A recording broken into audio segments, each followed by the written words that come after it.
lot of people put their trust in their guns and their food storage, and well, it just seems like they've got their priorities wrong. I'm not against all of that. In fact, I did that myself up until I gave my life to Jesus. But I would just say that if at the end of the day, okay, assuming that you believe the Bible, and I do, and you think, and all these things are going to happen. A third of the earth is going to die out. A third of the creatures, the oceans, all these things are going to go down.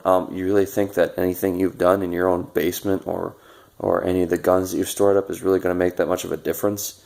I mean, it just seems like you got your priorities backwards. Yeah, sure, it'll probably help a little bit, but I think it's more important that you trust in God and that you read the Bible every day. It's your best armor and your and your best offensive weapon against some of these evil things that could come to pass.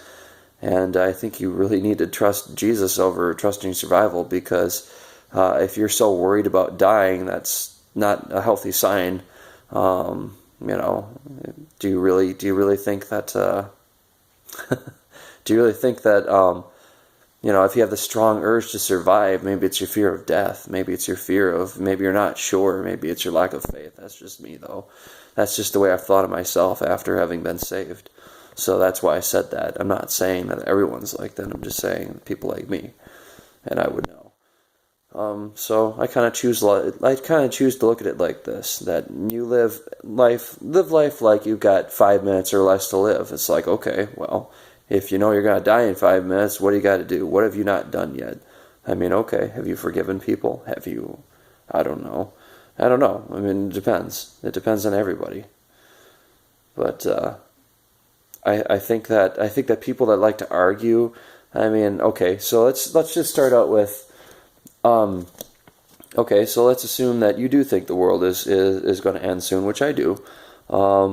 Well, I don't think it's a very good solid game plan to go around finding people that disagree with your specific view of how it's going to happen and when the rapture is going to happen, because well, I think it's more important to try to save as many people as you can and try to get as many people to Jesus as you can, instead of spending all your time trying to prove that you're right and someone else is wrong, because people that aren't saved yet are going to see that and they're going to be like, well, I don't want any part of this. I get plenty of this at home. So I'm just saying, reprioritize what you guys are doing and put more of your time into the Bible. That's what I would do anyway.